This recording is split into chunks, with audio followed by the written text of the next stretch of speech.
YouTube diecast collectors, what's going on? Heavy Metal 164 here. It's Wednesday evening, halfway done with the week, more than halfway, here on Hump Day. These are starting to drop here in the Phoenix Metro. Of course, the Datsuns are getting scooped up. The only one that I found at like 4 or 5 different locations, I've seen the Econoline truck. That's the only one I've seen until today. I found one of these. There were 4 of the Econolines and 1 of these. So I grabbed it because this one is really the only one that I want, other than the Datsun. Well, the Little Red Express would probably be pretty cool as a premium. And the 55 Gasser would probably be pretty cool. But outside of that, I'm really not interested in any others. There are some certain retailers that are going to be getting these that you wouldn't expect. Not ready to say who it is yet because I want to try to scoop some up first. I hate to be that way, but I'm sure you all understand. Anyways, here's the 71 AMC Javelin. I think this is a pretty cool casting. I really like the lines on this, although from an accuracy standpoint, it's probably not great. It's not terrible, though, by Hot Wheels standards. This was kind of a funky-looking car. Greenlight has a great tooling for the Javelin.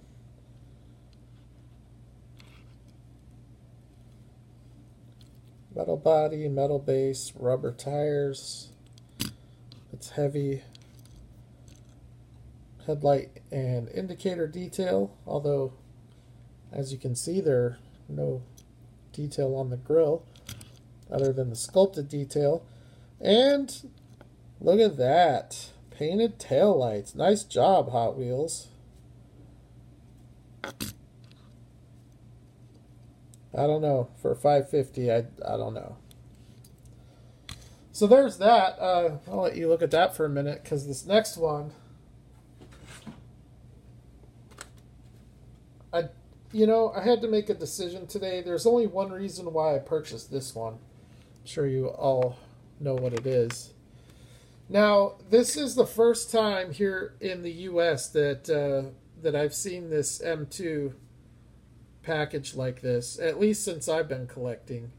This is like a Mexico market packaging. This is how all their Mexico stuff is packaging, or is packaged. So my theory is that Coca-Cola wanted them to be packaged this way, because look at that big old Coca-Cola graphic there on the card. So I have a feeling that's why these Coca-Cola castings are on this type of packaging, which I'm okay with. It's actually here, let me see if I can. It's a really nice way to package a car. The car is visible from 3 of the 4 angles. The only thing that could really make it better is a window in the back. It's a nice thick,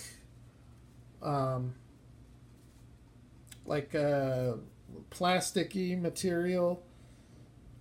I think that the acrylic and everything looks really good, but I definitely think you pay for it. You know, because these are $6 cars that really shouldn't be $6 based on the quality.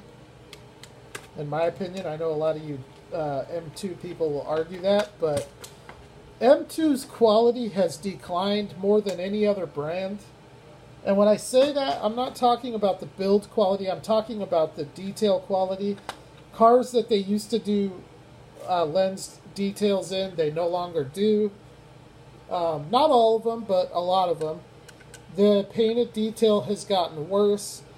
Another thing that I'll talk about here is the moldings for the tire or the wheels, where they used to be painted white, now they're molded in white, and it makes for a really cheap look. Like, you can really tell the difference. So, and an M2 is not the only brand that's declining in quality. Green Lights has been questionable. Auto World has been pretty steady. I can't say they've declined at all. If anything, they might have gotten better.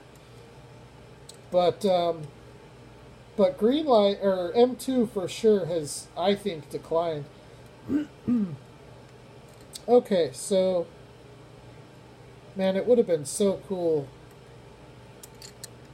if they would have made these side doors opening. That would have been awesome. This is a heavy casting. It seems like it feels a little bit heavier than most of the Econolines that I have. But you just can't go wrong with an Econoline with a Coca-Cola Deco. That's the only reason I bought this. There was one other one that I tucked away that I'm going to have to go back for. But, like, I mean, look at the headlights here. That's not premium detail to me. I think there's got to be some kind of back shadow on the grills and the headlight inserts, or there's got to be a lens or something. It's just missing something. The rest of it looks nice, though. And don't get me wrong, I would definitely consider this a premium detail casting. I just think those headlights look very, very cheap. But everything else looks really good. I like the look of the white bumper. You've got the grill there right above it, detailed, looking very nice. That is tampo detail. That's not sculpted detail, so that's pretty well done. If you notice around the windshield, you have that black weather stripping. That's a very nice detail that adds a great look, I think. I wish everybody would do that. On the side, the door handles are detailed. You have all the Coca-Cola graphics. The only thing that could have maybe done a little better is the hinges. But the hinges, you know, they might be red. So maybe those are accurate. The wheels, though, which is kind of what I mentioned, are molded in a very cheap looking white plastic. These ones aren't so bad because you have the red with the Ford graphics there. I don't know if any of you have ever noticed that, but those do actually say Ford. Pretty impressive, though, to do that in this scale. And then the back here, it's not terrible. I think either some like foil type paint for the taillights or some lenses. That's really the only thing I think they could have done better on the back. Because even the back windows have the weather stripping. Bumper is a little bit crooked, but not bad. To the naked eye, it's not that noticeable. And I've definitely seen worse. And it's actually on there pretty good. Got your little gas cap there, nicely detailed. You got the door handle on the back. And you've got the white top. So it's a nice little van. I like it. It's definitely going to stay in my collection. It does have a little bit of a gangster lean to the passenger side. You see the clearance on this side. You'll see a lot more of the top of the tires on this side than you do on this side. That seems to be a regular thing with M2 lately on a lot of their stuff. But anyways, I like the van. I don't have anything Coca-Cola in my collection, so truth be told, I'm a Pepsi guy anyways.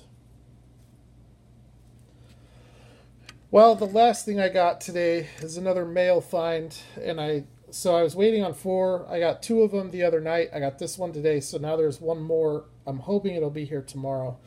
This thing is awesome, though. It is another Kyosho. It's a beautiful car.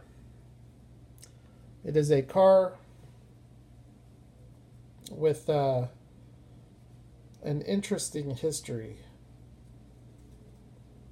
And this is the...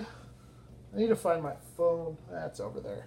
It's a Ferrari 512 BBLM. So with the Ferrari and the Kyosho, I've shown on the channel before the 512 BBI. And so they have the 512 BBI, then they have the 512 BBLM, which is what this is.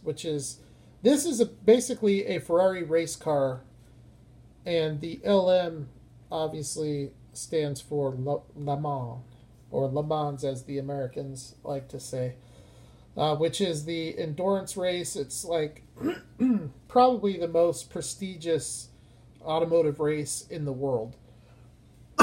You know, I mean, I know people say Indy 500 and Daytona and all that stuff, but the thing about Le Mans is that it's actual production cars that are racing. You know, yes, they are built to race, so they are heavily modified, but it's not like NASCAR or IndyCar where it is a specific type of build to race in that circuit. You know, Ford, for example, in 2016 ran the Ford GT for the first time in like 50 years. And basically the Ford GT that you can go to the dealership and buy is basically the same car that raced for the most part. Anyways, so BB it just means Berlinetta Boxer. So it's a Ferrari 512 Berlinetta Boxer. And it replaced the Ferrari Daytona in the late 70s as their main North American race car anyways. And there's some other information. Like I said, a lot of good history. If you're interested in learning about the history of this car, there's a great Wikipedia page for the Ferrari 512 BB. And this car is beautiful. My street is not even, which is why you see a little bit of wobble. That's not the car.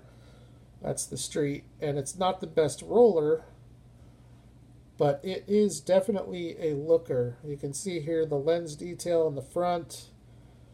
This car just has some really sexy lines to it. It's got a great stance to it. There's that stance. In fact, I'm gonna do this for this car. This part of the road is a little bit straighter. No wobble. So, like all Kyoshos that I've seen, it has a fantastic stance. And Kyosho is, in my opinion, the best 1:64 scale manufacturer when it comes to replicating OEM wheels or prototypical wheels. This is really no exception to that. If you look at the detail, I mean, not just the design of the wheel, but like the depth. You know, in the rear you have the deep dish 5-star with the rivets. In the front, it's not nearly as deep. It's still kind of a deep dish. Now the car was designed like a lot of Ferraris of the time. It was designed by Pininfarina, I think it is, which is an Italian design firm that they've had their stamp on many different Ferraris, many different Lamborghinis. I think they've done a lot of Alfa Romeo. They've done some great stuff, Maserati. And that's why I say it's kind of weird when you think that there are some Ferraris and Lamborghinis that were designed by the same guy. You know, you think about two automotive companies that are like titanic rivals like Ferrari and Lamborghini, and they are contracting, you know, the same guy to design their car. It's just kind of weird, but that's just the history of it. That firm puts out some beautiful cars. Some of the most iconic Ferraris and Lamborghinis have come from that design firm. And it goes back, I think, to the 60s, for sure to the 70s. But I'd have to, it's almost worth doing a video on. Because if I'm not mistaken, I think the Lamborghini Miura was designed by them. I don't know. I'll have to do a little bit of research. That might be worth a video. There's just such a great history of Ferrari and Lamborghini, and that's why there really isn't a lot of good Ferrari to collect in this scale. Hot Wheels did a lot of Ferraris for a long time, and some of them they did okay, you know, for what they are, a dollar car. But we're not going to see any premium import brands picking up Ferrari licensing. Johnny Lightning, with all of the licensing that they acquired 20 years ago, they never did get Ferrari. Matchbox hasn't had Ferrari since early 90s. So it's just an exclusive license. Ferrari's very picky as to who they give the license to, and typically they prefer to have just one person handle their diecast stuff. And Hot Wheels was lucky to have that for a long time. Maisto and Barago have also had it, and right now there really is not an exclusive. Barago had an exclusive for maybe a year, and then Tomica stepped in, and they're now making Ferrari cars in their premium lineup. But a lot of the manufacturers, and Ferrari is definitely one of them, they're very picky.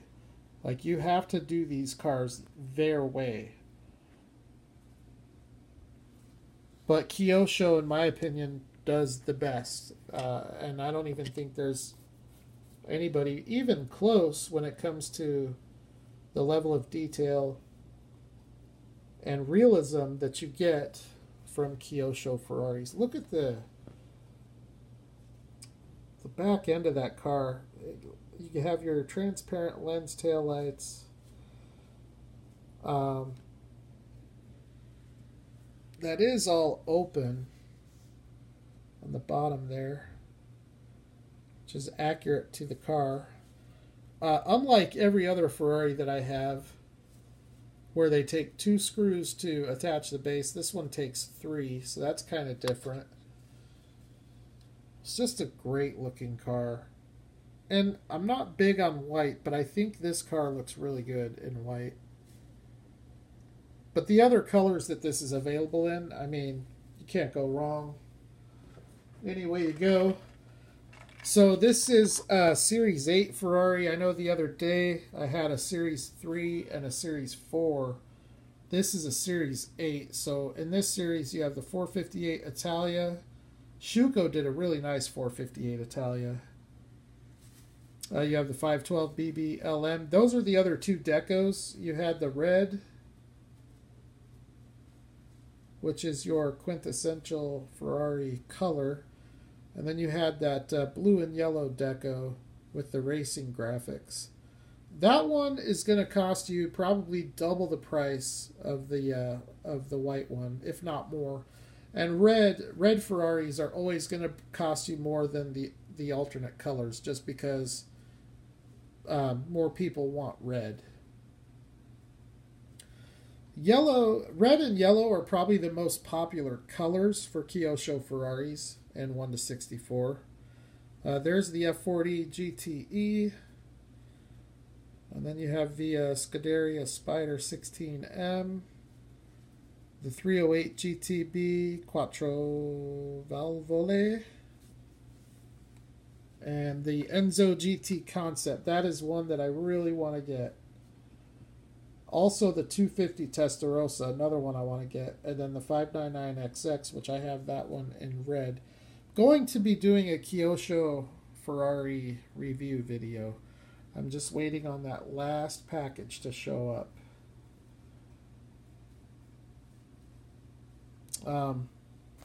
They're just great cars to collect. So they come like this. Now, you can buy, see here you go, Ferrari Mini Car Collection 8 Neo.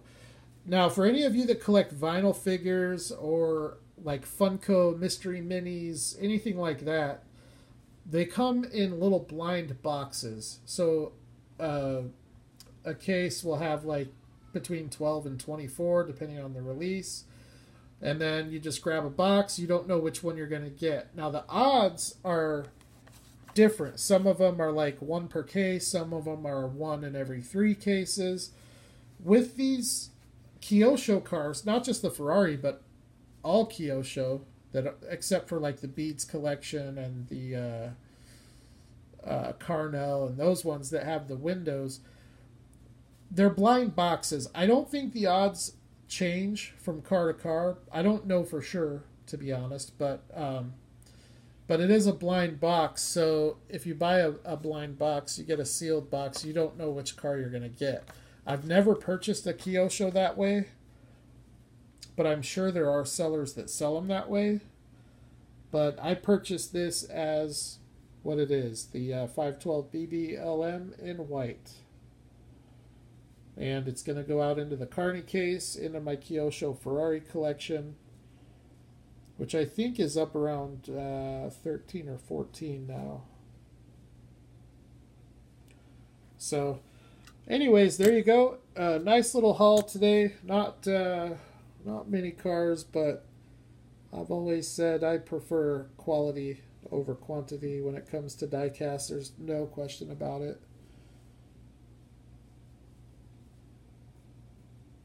So, let's see. So on the layout, I'll just update you real quick and then we'll wrap up the video. The second level of the little hills that the overpass is going to connect, it's too high. Those cardboard squares are 7 inches squared, and then they're 2 inches tall. So it's 4 inches tall total. It needs to come down probably 3/4 of an inch to an inch. And so I'm going to have to take the top layer off. I have an idea of how I'm going to do it, but I have everything I need. I went out and got the plaster cloth. So I'm going to start sculpting out that layout no later than Saturday. And I will keep you all posted for that. I went out and got some sifters. I'm not going to be buying Woodland Scenics dirt anymore. The gravel's nice, and I may, you can always find a use for that type of stuff. But for the ground cover, I'm going to sift my own dirt. I'm going to do what Luke Towan does. I'm going to sift out the fine dirt, and I'm going to mix it with grout. He just does a 50-50 mix of sifted dirt and grout, and his layouts always have the best results in my opinion. Another thing that I got, this is actually kind of cool, really cool trick, and it's so cheap too. I've never done this, but I'm about to. At Walmart, I think it was yesterday. It was either yesterday or the day before. I picked up this nylon. But this is perfect if you want to do a scaled chain link fence. And Luke Towan does a great video on that. So, yeah, it's just nylon mesh material. And it's perfect. I mean, the scale on it looks perfect. So it's real easy to do. So that might be in the works. I've never gone into a layout build nearly as prepared as I am for this one. So, all right, everyone. That's going to wrap this video up. Happy die casting. And I will holler at the next video.